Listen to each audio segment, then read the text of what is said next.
Hello, welcome. I am hosted by Xander. Today I'm going to be ranking Elden Ring Megastructures based off their aura, their history, a little bit of everything. I'm not just going to do the Megastructures because I think it gives me more to talk about if I talk about their history too. But that's basically the video. I did another video ranking real world Megastructures, so if you like this one, go check that out. If you like this video, make sure to like, subscribe. If you disagree with anything I'm saying or agree with anything I'm saying, be sure to comment and I'll definitely see it. Alright, first off, we got Leyndell. Okay. Leyndell is the center area of Elden Ring, if we're being real here. Okay. It is the capital of the Golden Order. It's where the climax, like the shattering, happens, and it's where you finish the game. It's not where it starts, admittedly, but it's got a lot of lore. It's just so, when you see it for the first time, like, I don't know about you guys, the first time I went to Leyndell was going through that, like, trapped chest in, like, the Weeping Peninsula or something, and just looking out and seeing it. I think it's from the Divine Bridge or something like that. It's so beautiful. Like, the architecture in this game is just amazing. It's just a really cool city, but admittedly, the lore behind it is even cooler. Honestly, it got raided by a massive dragon, like Grand Sax, the freaking chunky dude. I mean, have you seen him? He's like the size. He's like a third of the size of the city. He got taken down by Godwyn, dude. So much. I mean, you had the Knight of Black Knives, the Shattering. Morgott is basically just defending the city from, I don't know, family. I don't even know why he's still there. They did him so dirty. He shouldn't have even been there. It's gotta go in max.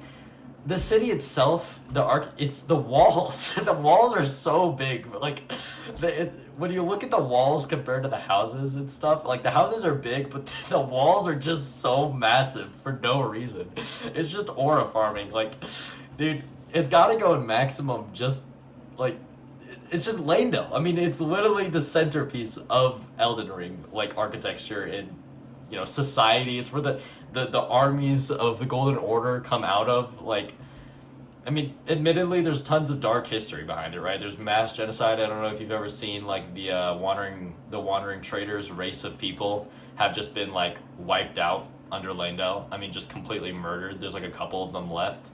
The omens in the sewers, anybody born with an omen are just immediately cast out. But even, like, Leyndell, I mean, you don't get to see Leyndell at its peak, admittedly, but even just Leyndell when you find it is dope, right? I mean, you still got a pretty solid amount of Leyndell soldiers just sitting there guarding it. You got Morgott, which is one of the dopest fights in game based off aura. I mean, obviously he's not the most powerful. I don't know if you've ever seen those videos of bosses fighting other enemies. He gets no-diffed a lot, but he's a cool boss in my opinion. Morgott deserves some more respect. He got done way too dirty by Marika. It's going to max. It kind of has to. They designed the city to go in max, right? Like, there's not really any other place for it. All right, next up we got Nokron/Nokstella.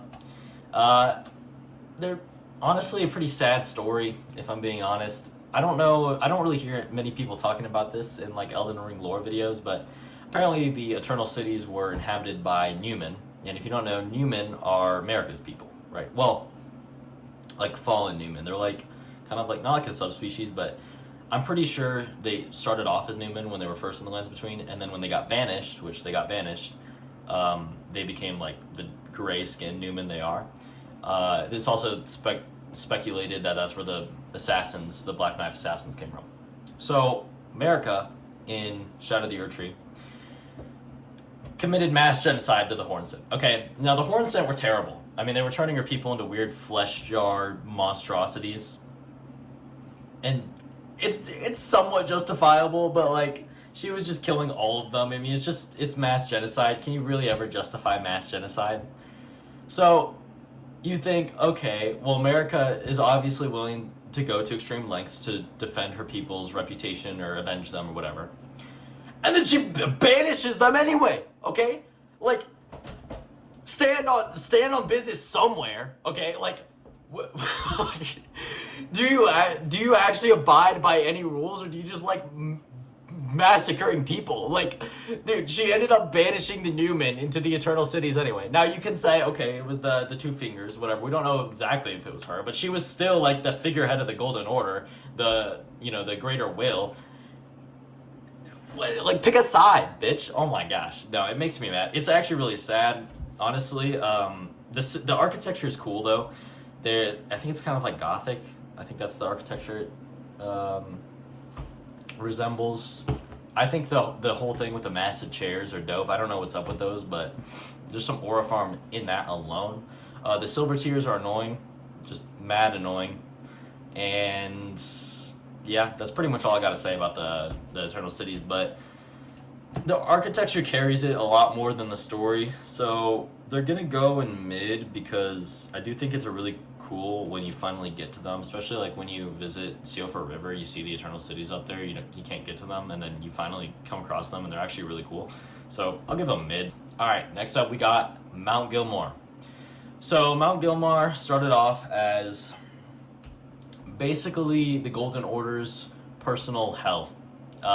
They decided to build a massive manor inside of a volcano and then just send anybody who was a traitor or like a false prophet there, people who were like envisioning the Erd Tree burning and stuff, which did happen. Like that literally has to happen to finish the game. So unjustified, pretty brutal. However, as far as aura goes, pretty dope, honestly. Building a manor inside of a volcano is a metal idea. I don't know who came up with that. Probably Godfrey. He's a Chad, but also terrible at the same time. You got Rykard. He wasn't always a snake.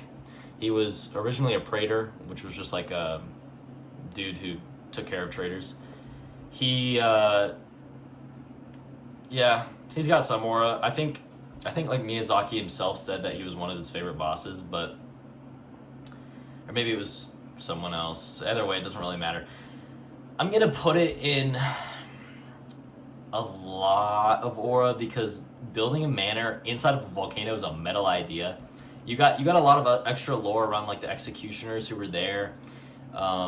They came from the smaller manor, like the Poison Swamp Manor out in the Atlas Plateau. I think it's cool. I think the idea of Leyndell making its own personal torture center in a volcano is really dope. And other than that though, Rykard, I don't really mess with him as a snake, honestly, and his whole, I don't know, he just seems so, like, Radahn and Ronnie turned out so cool, and Rykard's like, yeah, I'm gonna turn myself into a snake. Like, I know we're rating the manor, but I don't know. Rykard kind of takes away from it a little bit, in my opinion. I'm not the biggest Rykard fan. So it's not going in maximum, even though it is a very metal idea. It's going in a lot, and I think that's a fair placement. Alright, next up we got Stormveil. Stormveil is the first thing you see when you come out of the Fringe Folk Hero's grave. It just portrays what Elden Ring is about, in my opinion.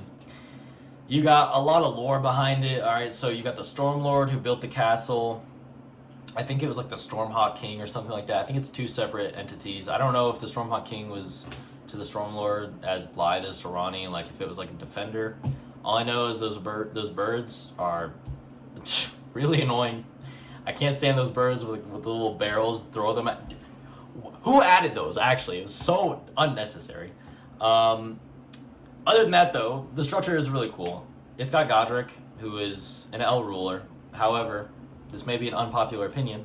I do actually think he was a great boss to put in Stormveil, especially like, I don't know, Godric to me, I didn't know he was such a coward in the lore, but even knowing that, the fact that he just has so much confidence in his ability to kill you as a Tarnished, it just makes him like, it gives him more aura in that moment, you know? I know in the lore he was pretty much terrible, but, you know, he got no-diffed by everybody, basically, even you as the Tarnished, but it's just like, I command thee, kneel, and then he's got like the earthquake axe for some reason. Like, it's pretty cool. It's pretty metal, honestly, especially with the graph thing. Like, it's a very interesting idea, especially taking it to that extreme where his whole body is just made of grafted limbs. It's metal.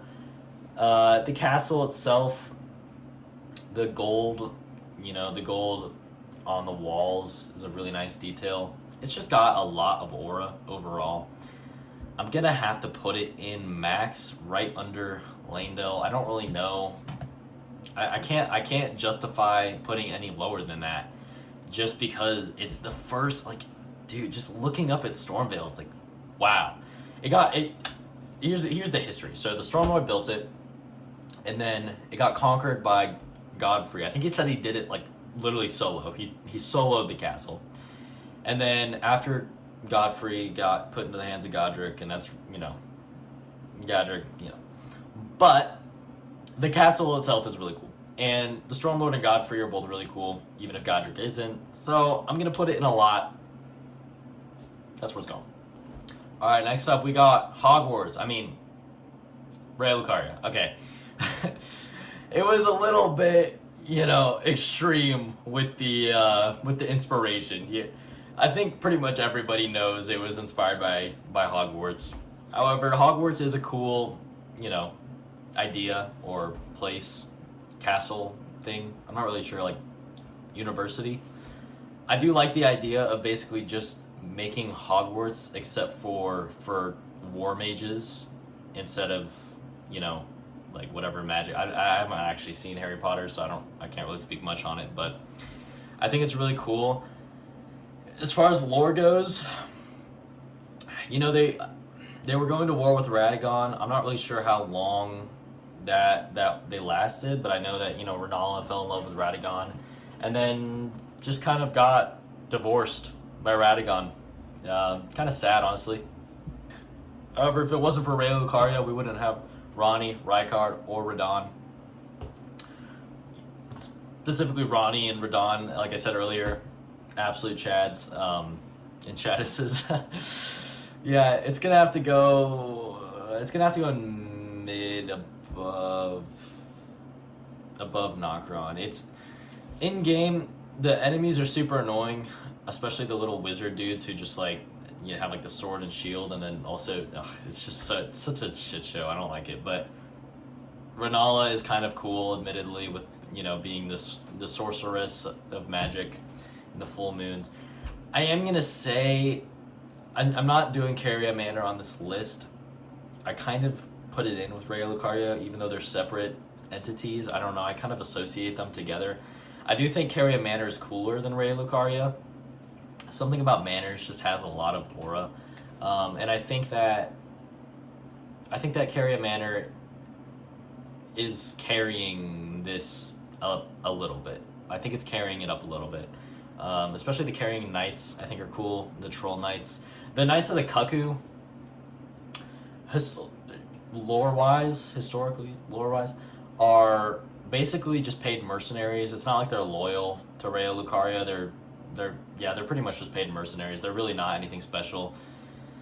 The Carrion Knights, though, like the NPCs you fight, those guys are supposed to be loyal to Raya Lucaria or the Carrion Manor, and I think they're cool. They're a cool addition.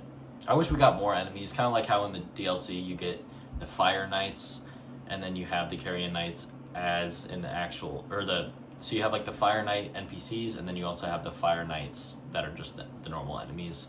I think it'd be cool if they did something like that with the Carrion Knights. But either way, it's going in mid, top of mid. I think the castle alone, how tall it is, and just the whole magic thing is really cool. Maybe it's just like I'm not really super into sorcery in game, so I might be kind of biased, but it's going in mid. Pretty cool. Mohgwyn Palace. Mohg just gives me just kind of petty vibes, if I'm being honest. Like, Mohg and Morgott, they got done dirty at birth, okay? I ain't disputing that, it's really sad what happened to them, but you could have been like Morgott. Morgott's just, subjectively to me, a lot cooler than Mohg. He went down the route of, even though his family betrayed him and cast him into the sewers, he still believed in the Golden Order and fought for it. And Mohg was just like, yeah, screw you guys, I'm out. And I can understand that, but at the same time, then he just became evil, and he got mind controlled by Mikola, and I don't know. I mean, I would rather be Morgott in that scenario. Getting mind controlled by Mikola, and then not even like getting to be like he. Mikola literally chose someone who didn't want to fight for him over Mohg because Radahn, the person who didn't want to fight for him, was more powerful. So then he just like possessed Mohg's body and put Radahn in him so he could have Radahn. Like, that's how done dirty Mohg got done. It's just sad. It's just like, also Mohgwyn Palace, it has more annoying ass birds. I don't know why. I mean, they're great for room farming, I guess, but other than that, bro, like, who designed those things? Why do they have so much HP? That is like a mini boss in a bird for no reason. The palace, though, I said this in my other video, is very similar to the Parthenon. I think it's cool, especially when you go to the Siofor River and just see it kind of hovering there. I didn't even really realize you could go over there until I saw videos on it. But either way, it's definitely projecting some aura, the whole Mohgwyn dynasty thing. The Mohg boss fight is admittedly pretty cool. However you feel about Mohg as a character in the lore, it's going to go in a little aura. I do think Mohg got done so dirty that it just can't go anything above a little. But the palace is pretty cool objectively, so it's going in a little. It's definitely not no aura, but it's going in a little. Forge of the Giants. I think that's what it's called. I might have gotten that wrong. I got some things to say about this place. About the mountaintops of the Giants in general, okay? This isn't, like I said, this isn't just about the structure. The Fire Giants had an actual god imbued into their body. And they still got no diff, okay? We're talking like, I don't even know how tall, like 100 meters. I'm not really sure how tall they are, maybe 100 feet. Somewhere in the 100 to 300 feet range. They're massive, okay? They are huge. Like, I think it's the biggest, it might be the biggest enemy in the game. The Fire Giant might be the biggest enemy next to the other fire walking contraptions from the DLC. Dude, how did you get no-diffed so hard? Like, okay, I know Godfrey is an absolute Chad, right? I'm a Godfrey Glazer, okay?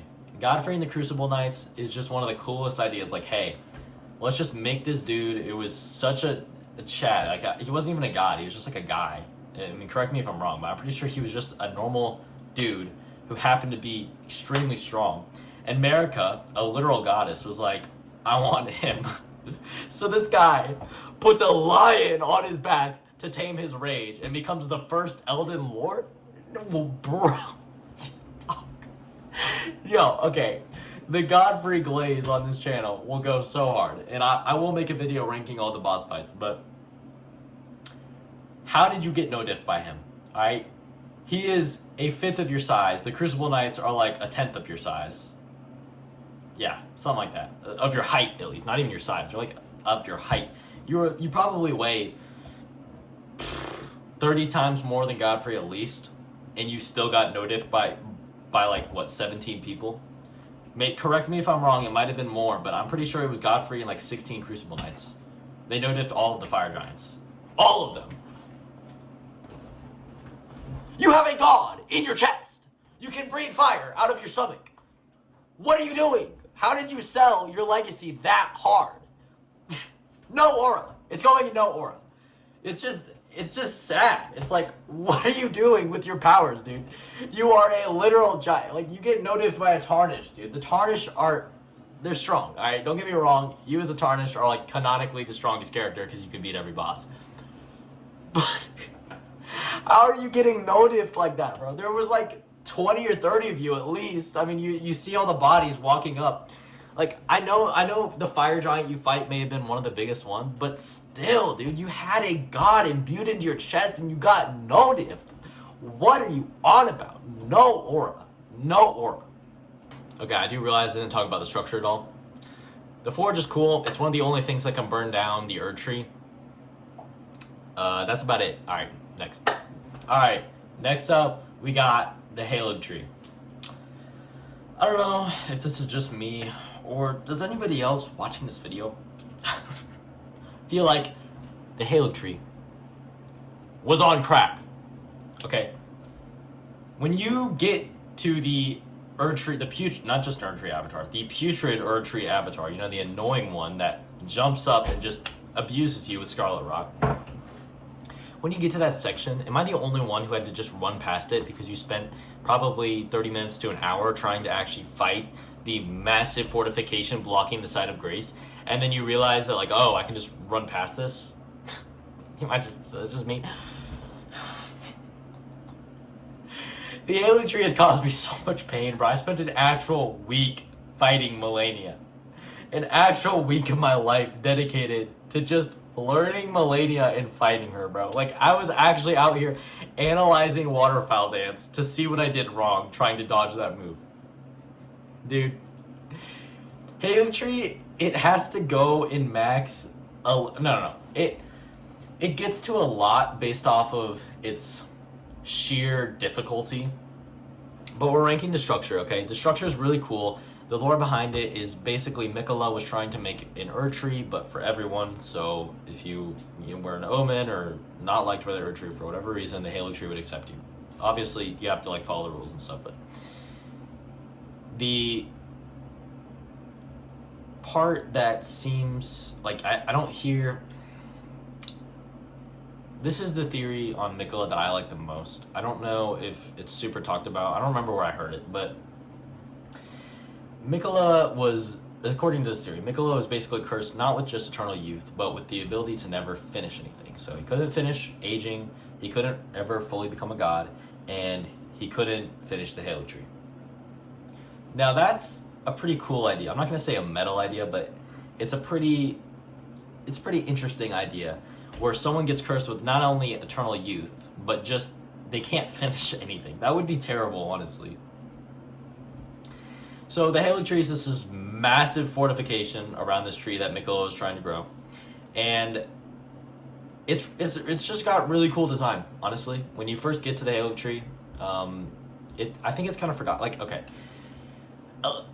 Elden Ring From Software games are the only games that I will ever play where you can get to just an entire area by just talking to a guy in a bush. Okay, Castle Soul, I'm talking about getting the Haligtree secret medallion. Okay, Castle Soul straightforward enough. You gotta fight Commander Nile. You get the one half of the medallion.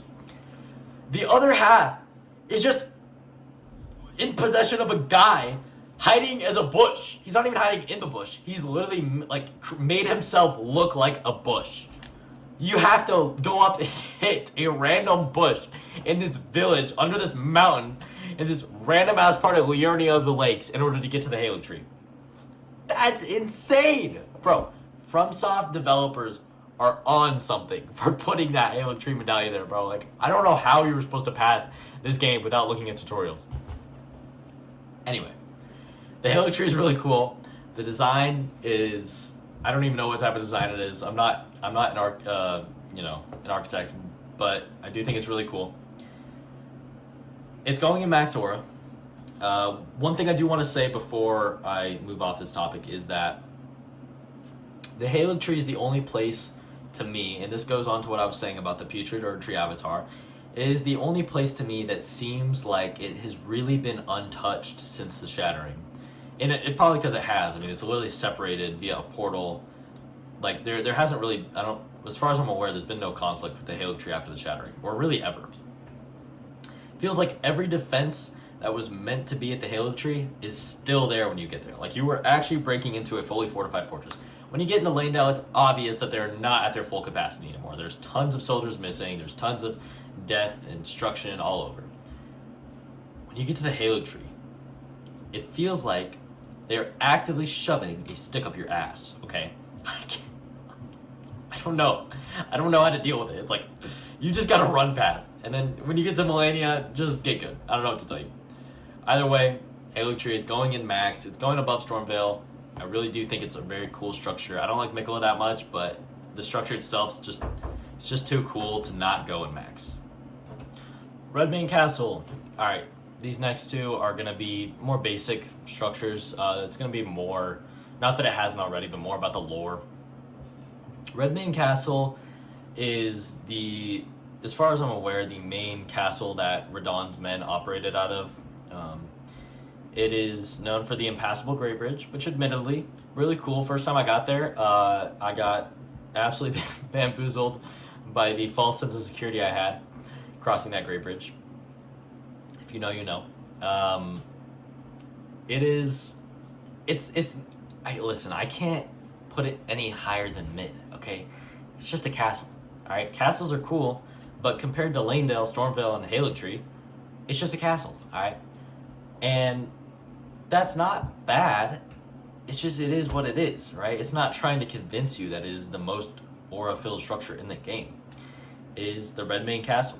And Redmane's, Radahn's cool. It's the only way to get to the Radahn boss fight. And Radahn is one of my favorite boss fights in the game. Probably top 3. However, the castle itself, it's a castle. The Great Bridge, like I said, really cool. There's a lot of like those dogs in the interior. I mean, you can find those all over, but there are some pretty tough enemies inside. I didn't even end up ever completing the boss fight with like the Crucible Knight and the Leonine Misbegotten, or whatever it's called, the Misbegotten.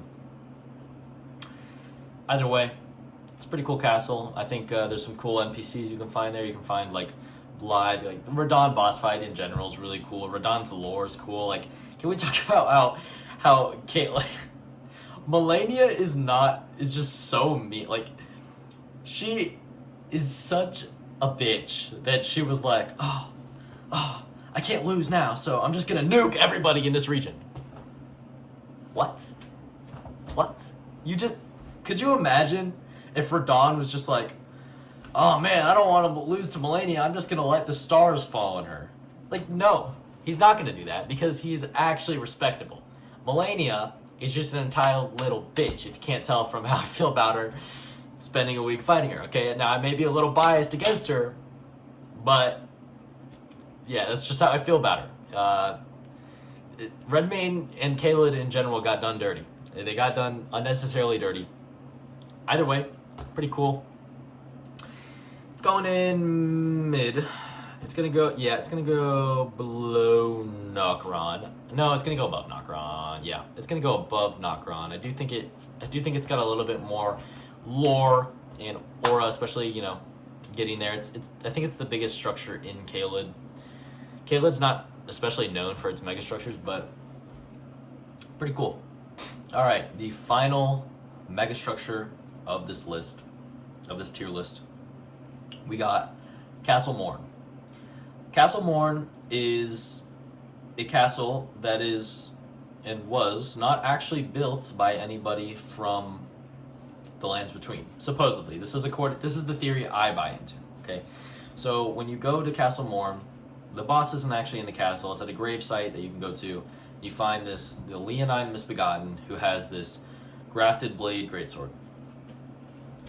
And when you read the description of the greatsword, it says that it was forged by a dude who basically lost all of the members of his clan and just took all their swords and put them together and made this massive greatsword. So the theory goes this guy was actually from the exiled lands, or whatever, the lands outside of the Lands Between, and Godfrey or Horaloo killed his clan when he was out there.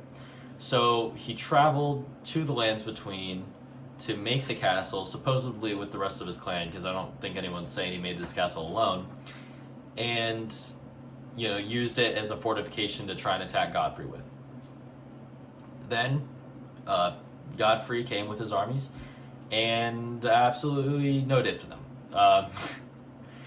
Yeah, he just got no-diffed. I mean, I wish I could say something interesting happened. I mean, apparently there was like a showdown. This dude had his grafted blade greatsword, and he just got smited by Godfrey. I don't know what else you want me to say. Godfrey, he just no-diffed them. I mean, this has happened many times in the Lands Between.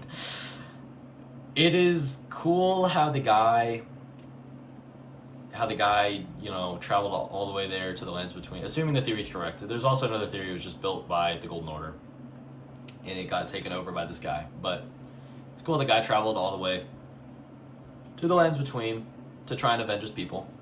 However, he was unsuccessful, and because of that, it's going in a little. The sentiment's cool. The greatsword's kind of cool. I think it's one of the legendary armaments.